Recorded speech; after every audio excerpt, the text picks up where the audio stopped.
Film dimulai dengan memperlihatkan seorang pria bernama Henry yang baru saja bebas dari penjara. Sahabatnya yang biasa dijuluki dengan Biskit berbaik hati mengantarkannya sampai ke rumah. Tapi sebelum berpisah, ia sempat menanyakan apakah tertarik dengan tawarannya tadi atau tidak. Sepertinya Henry kembali diundang untuk berbuat kriminal.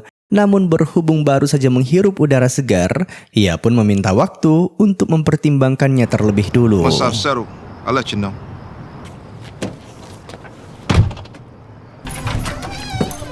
Setibanya di apartemen, Henry dikejutkan dengan suara aneh yang berasal dari kamar ibunya.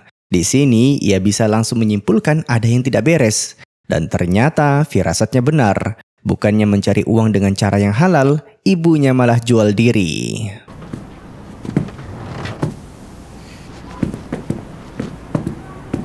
Ma, how long you been doing this? Sebagai anak, Henry sangat kecewa. Bagaimana tidak, sebelum masuk ke penjara, ia sudah menitipkan sejumlah uang agar ibu dan adiknya bisa hidup normal. Tapi semuanya malah dihabiskan untuk narkoba. Disinilah kita menyadari alasan mengapa Henry merampok hingga masuk penjara. Semua itu ternyata untuk keluarganya, terutama untuk adiknya yang penyandang disabilitas bernama Ethan. You gonna stay here? I am. Film berpindah sejenak untuk memperkenalkan dua orang polisi bernama Rich dan Tony. Keduanya terlihat sedang bersiap-siap untuk melakukan operasi penyergapan. Setelah memantau selama berminggu-minggu, mereka berhasil menemukan lokasi persembunyian dari salah satu bandar narkoba ternama di kota tersebut. Demi mencegahnya melarikan diri, Rich sudah bersiap di dekat tangga darurat. Sedangkan rekannya berpura-pura menjadi teknisi gedung dan menggedor lewat pintu depan. Sesuai dugaan, si bandar yang bernama Vanquest langsung menyadari kalau semua itu hanyalah sandiwara dan berusaha kabur lewat jendela belakang.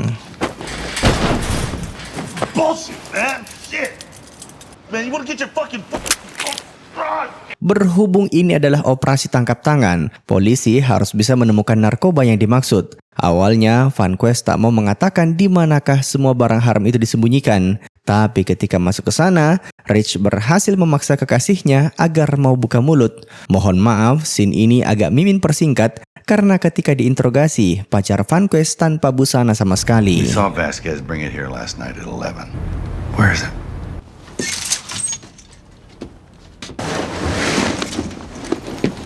Operasi mereka sukses besar. Entah berapa kilo narkoba yang berhasil diamankan oleh kepolisian. Untuk merayakannya, Rich dan Tony pun sarapan di restoran favorit mereka. Tapi tiba-tiba, keduanya dipanggil menghadap pimpinannya. Kalian mungkin mengira mereka akan diberikan penghargaan atas aksinya tadi. Tapi ternyata sebaliknya. There's an issue with the bust you two made this morning. There's a video. When you put your foot on that hombre's cabeza.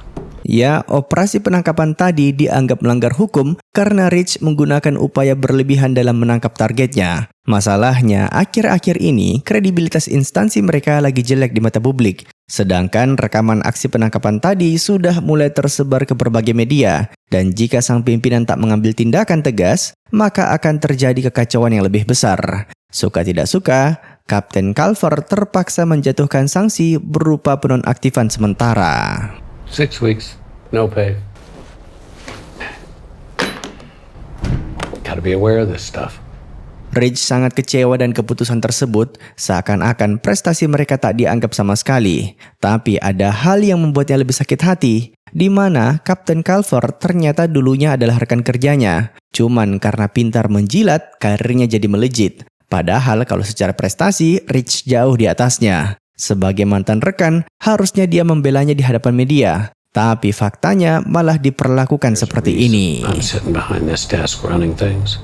Use your time off to think about that. Selama dinonaktifkan dari kepolisian, Rich dan Tony tak akan dapat gaji sama sekali. Masalahnya, mereka lagi butuh-butuhnya uang. Beberapa tahun lalu, istri Rich yang juga seorang polisi lumpuh akibat sebuah insiden. Mereka menggelontorkan uang yang tidak sedikit selama pengobatannya. Sampai-sampai harus menjual rumah dan kontrak di apartemen kelas bawah. Lingkungan di sana benar-benar tidak bersahabat. Bahkan hampir setiap hari putrinya mendapatkan perlakuan tak menyenangkan dari anak-anak tetangga hanya karena berkulit putih. Sweetie, what's wrong? Demi keluar dari masalah finansial ini, istri Rich tadinya ingin kembali kerja. Tapi jika itu terjadi, bisa-bisa penyakitnya akan tambah parah. Kondisi ini pun membuat Rich semakin muak dengan profesinya. 20 tahun sudah dia mengabdi di kepolisian, tapi tak menghasilkan apa-apa. Makanya, ia pun berencana untuk menempuh jalur yang tak biasa. There's a way, but it's not something that we're going to talk about. Okay. Malam itu, Bridge mendatangi salah satu informannya. Mereka sepertinya sudah kenal lama dan sekedar info, sang informan ini merupakan orang yang biasa menyediakan berbagai kebutuhan bagi para kriminal yang datang ke kota tersebut, mulai dari penginapan, kendaraan, dan sebagainya. Pada intinya, Bridge ingin merampok penjahat yang dipercaya sedang melakukan transaksi besar-besaran. Setelah mendapatkan informasi yang diinginkan, ia pun mengajak Tony untuk bertemu besok subuh.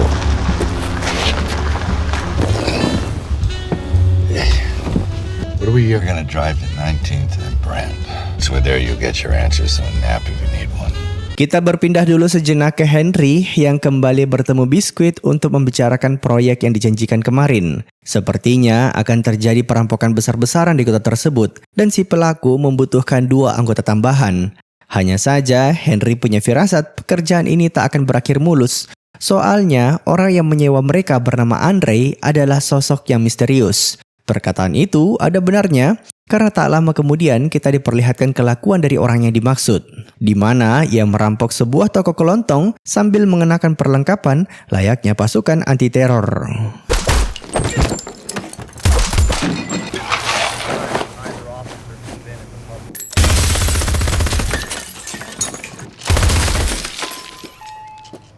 Yang lucu, Andre ini ternyata hanyalah kaki tangan dari seorang pria bernama Vogel. Dia terkenal sebagai kriminal jenius lagi bengis. Asalnya dari kota lain dan selama merencanakan aksinya, dia akan tinggal di sebuah apartemen khusus yang kebetulan disewakan oleh informan Bridge tadi.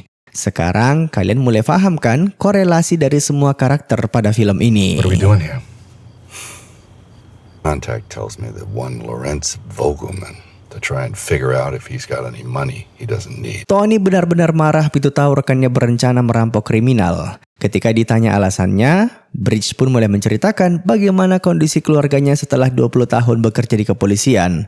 Setelah mendengarkan semuanya, Tony yang tadinya kesal mulai merasa iba. Soalnya, dia juga merasakan hal yang sama setelah beberapa tahun kerja di sana. Bahkan alasannya belum berani melamar pacarnya sampai hari ini, tak lain karena takut gajinya di kepolisian tidak cukup untuk menghidupi istri dan anaknya di kemudian hari.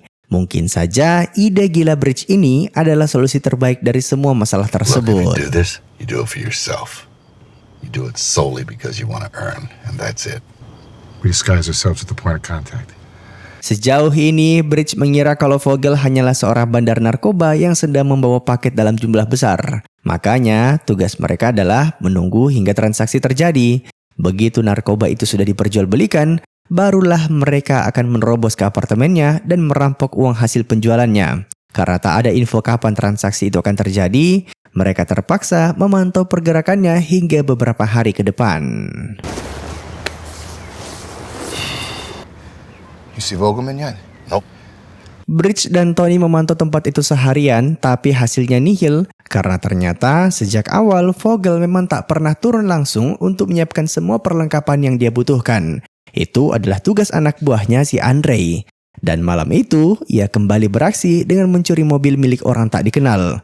Fungsinya nanti akan kalian tahu sendiri, tapi yang jelas supaya kendaraan itu bebas dari pantauan polisi, ia harus memastikan para korbannya tak melaporkan kasus ini ke mereka.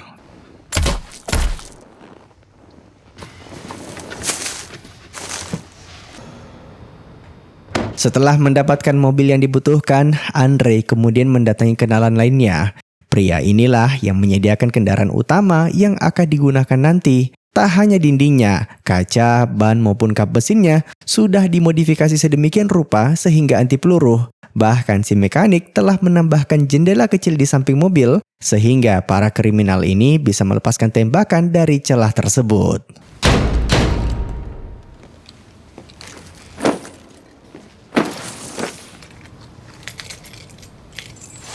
Karena tak kunjung ada perkembangan, Bridge dan Tony terpaksa pulang dulu untuk bertemu keluarga masing-masing. Jika tidak, keduanya bisa dicurigai yang aneh-aneh. Soalnya mereka saat ini statusnya sedang nonaktif dari kepolisian.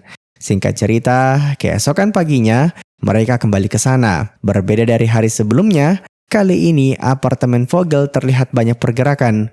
Mula-mula ada Henry dan Biscuit yang datang berkunjung di siang bolong. Cukup sekali lihat, Bridge sudah bisa menebak kalau mereka adalah mantan napi. Yang aneh, setelah masuk ke sana, keduanya tak terlihat untuk waktu yang lama. Nanti tengah malam, barulah mereka keluar bersama Vogel.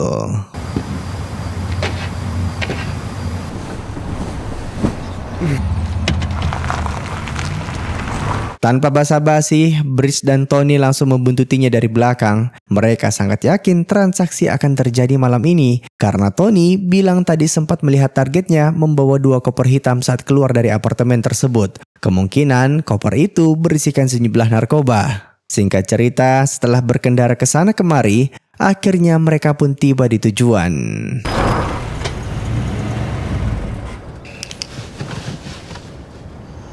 Bridge dan Tony tak bisa masuk ke sana karena pagarnya dikunci.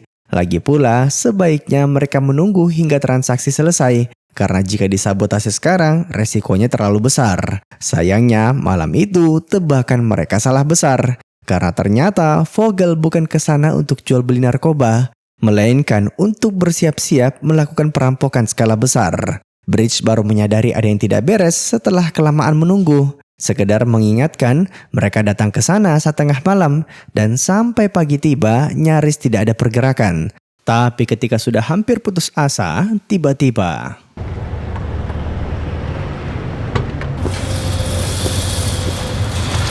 demi mengecoh polisi, selain berganti mobil, Henry dan Biscuit dipaksa memakai make up tebal, sehingga awalnya Bridge tak menyadari jika itu adalah mereka. Untungnya, Tony yang jeli berhasil membongkar penyamaran tersebut. Tanpa pikir panjang, mereka kembali membuntutinya dari belakang.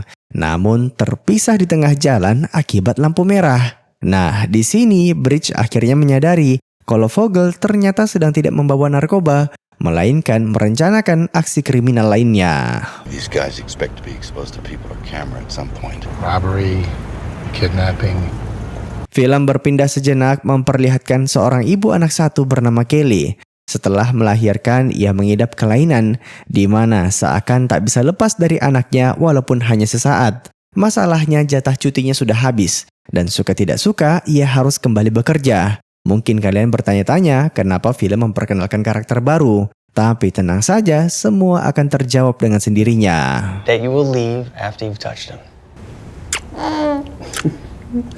Setelah dipaksa sedemikian rupa, hari itu Kelly akhirnya memberanikan diri untuk kembali kerja di salah satu bank ternama di kota tersebut. Demi menghiburnya, atasan maupun rekan-rekan kerjanya sampai menyiapkan sambutan yang meriah serta berbagai hadiah.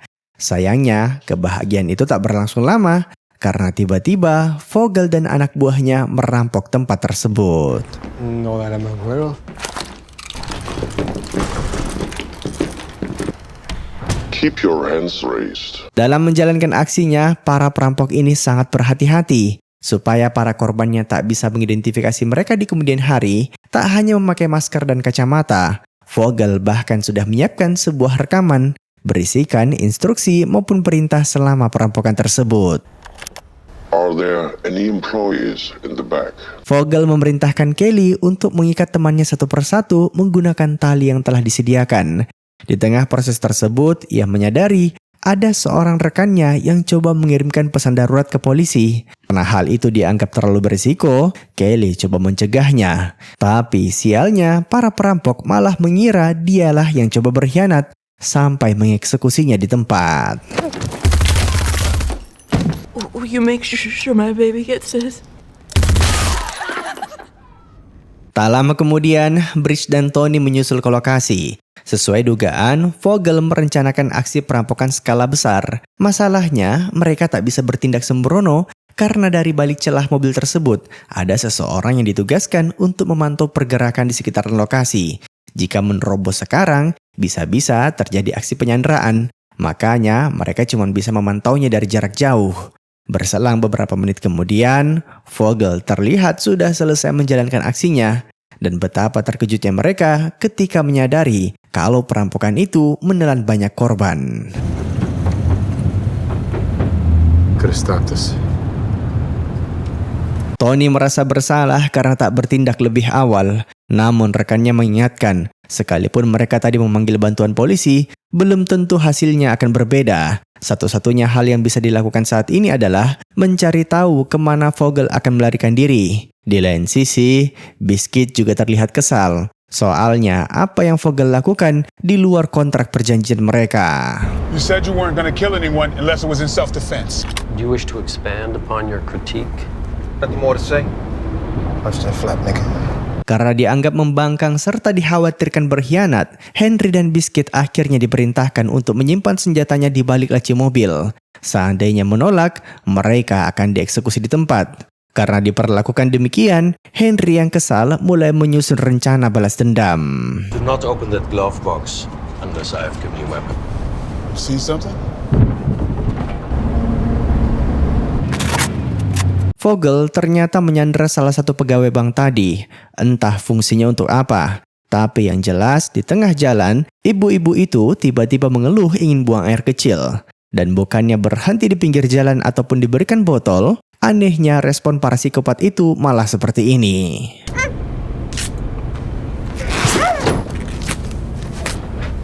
Squirt.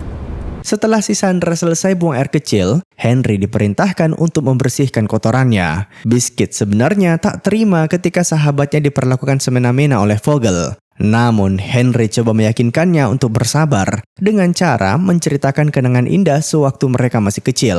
Ternyata kedua orang ini sudah kenal sejak masih di bangku sekolah. I was really into dinosaurs back then. Thanks, bro. Saat ini, Vogel dan anak buahnya kabur keluar kota. Beberapa jam sudah mereka melintasi jalan tol. Dan di tengah perjalanan, berita mengenai perampokan tadi akhirnya masuk ke media. Berdasarkan info yang ada, total korbannya mencapai 7 orang. Dan hal ini membuat Tony maupun Bridge semakin yakin jika lawannya memang bukan orang sembarangan. Tak menutup kemungkinan rencana ini akan berakhir tragis. Karena khawatir tak bisa pulang dengan selamat, Tony pun memutuskan untuk melamar kekasihnya malam itu juga lewat sebuah pesan tersirat. Hey Denise, I got a favor to ask you. Pretty important. It's in the right pocket of my pant blazer. Call me when you get it. 60 menit kemudian, ketika perhatian Vogel dan anak buahnya sedang teralihkan, diam-diam Henry memberikan aba-aba ke rekannya untuk merogoh senjata yang sejak awal mereka sudah sembunyikan di balik busa pada kursi mobil tersebut. Keduanya punya firasat jika Vogel akan membunuh mereka di penghujung pelarian. Makanya mereka sudah menyiapkan rencana cadangan. Singkat cerita, setelah berkendara sekian lama, akhirnya mereka pun tiba di semacam wilayah terpencil. Tak ada penerangan, jauh dari pemukiman, dan di sana hanya ada sebuah gudang tua. Henry kemudian diperintahkan turun untuk membuka gerbangnya. Namun firasatnya mengatakan inilah saat di mana Vogel akan mengkhianati mereka.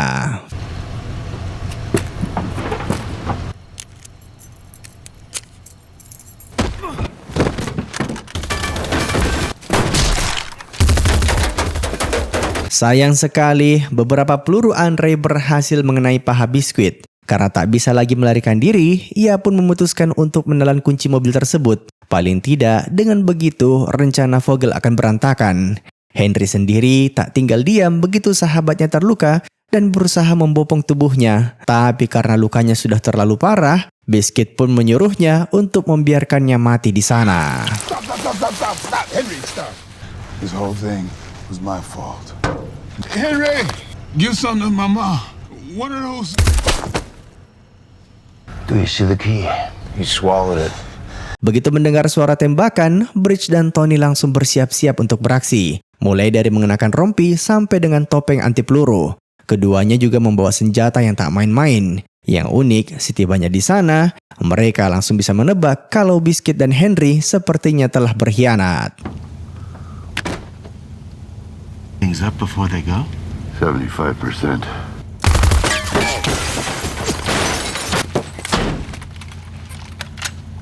Henry dulunya mengabdi di militer. Kemampuannya bukan kaleng-kaleng. Berdasarkan pengalamannya di medan tempur, ia langsung menyadari kalau mobil anti peluru yang Vogel sedang kendarai ada kelemahannya, di mana mereka tak bisa menembak target dengan akurat jika berada di posisi tertentu.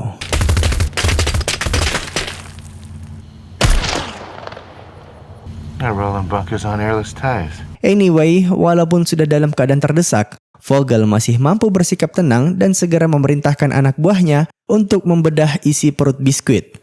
Hanya itu satu-satunya cara jika mereka ingin mendapatkan kembali kunci mobilnya.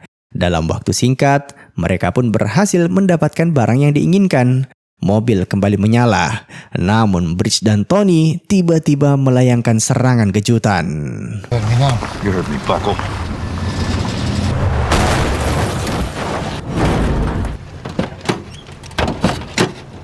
Ketika sudah terjebak, Vogel langsung memanfaatkan sandarannya tadi untuk keluar dari situasi ini. Kebetulan, si ibu-ibu itu masih mengantongi KTP-nya. Para perampok pun mengancam akan mendatangi alamatnya di kemudian hari jika dia tak menjalankan semua instruksi yang diberikan. Di saat yang sama, pacar Tony akhirnya menerima pesan tadi dan mampir ke apartemennya untuk mengambil barang yang dimaksud. Betapa terkejutnya dia ketika tahu ini adalah sebuah lamaran. Tanpa membuang waktu, Dennis langsung menghubunginya untuk memberikan jawaban. Sayangnya, kala itu Tony sedang sibuk, soalnya dari dalam mobil van tersebut tiba-tiba terdengar suara tembakan.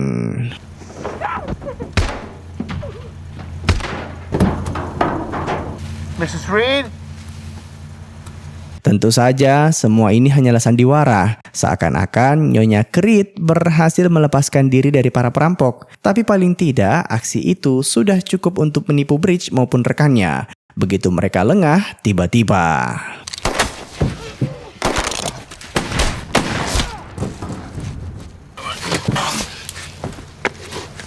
peluru tadi mengenai organ vital Tony. Lukanya begitu parah hingga ia meyakini tak ada gunanya ke rumah sakit. Di akhir hidupnya, ia pun hanya memohon dua hal. Pertama, Bridge harus memastikan agar orang-orang tak mengenangnya sebagai polisi korup. Kedua, membantunya menelpon balik kekasihnya untuk mencari tahu jawaban dari lamaran tadi. Sayangnya, ketika dihubungi untuk terakhir kalinya, nomor Dennis malah nonaktif. Break it.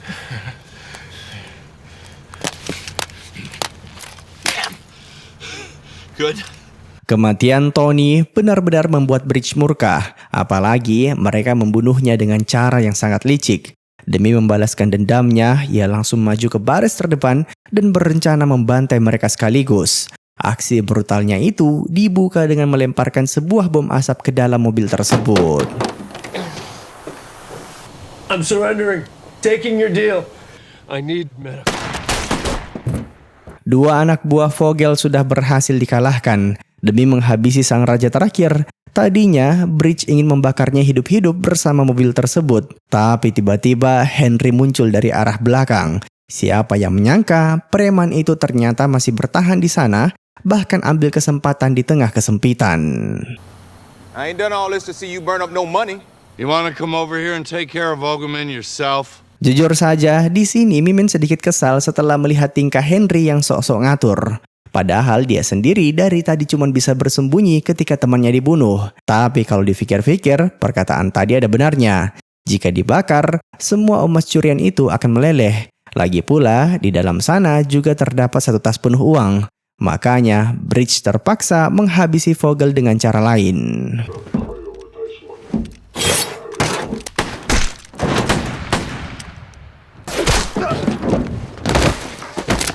Dasar aji mumpung, ketika semua musuh sudah berhasil dikalahkan, Henry malah berkhianat. Tak sampai sana, ia bahkan menjelaskan kalau sejak perampokan dimulai, dirinya telah menyadari mobilnya dibuntuti oleh polisi. Yap, Henry sepertinya sudah mengetahui identitas asli dari Bridge, yang kebetulan wajahnya sempat viral di media. Itulah alasannya mengapa dia merekam semua aksi tadi. Tentu saja, Bridge tak tinggal diam begitu ditodong pistol. Mula-mula, ia melepaskan rompi anti pelurunya dengan alasan ingin menggunakannya untuk menghentikan pendarahan di kakinya. Tapi tiba-tiba,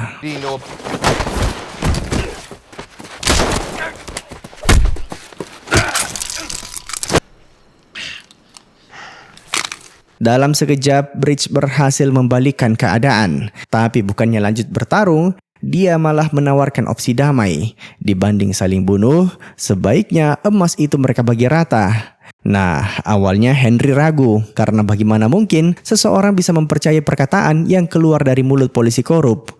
Untuk meyakinkannya, Bridge pun terpaksa menceritakan kondisi keluarganya saat ini. My wife has multiple sclerosis and can't even walk after. I need this. Bye.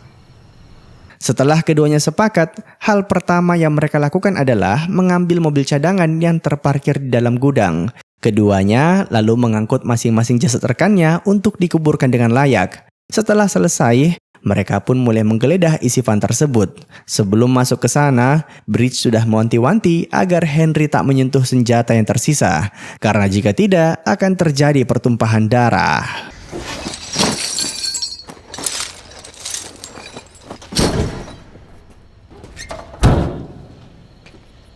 Demi menghilangkan jejak perampokan ini, Bridge meminta Henry agar membantunya menenggelamkan mobilnya ke sungai. Lagi pula, kendaraan itu sudah rusak parah dan tak bisa lagi dinyalakan. Itulah juga alasan kenapa semua emas tadi disimpan di bagasinya dan baru akan dibagi rata begitu sampai di pinggir danau. Sepanjang jalan mereka saling memperhatikan satu sama lain, bertanya-tanya apakah orang ini bisa dipercaya atau tidak. Karena ada kekhawatiran, Bridge maupun Henry diam-diam merogoh senjata yang mereka sembunyikan di mobil masing-masing.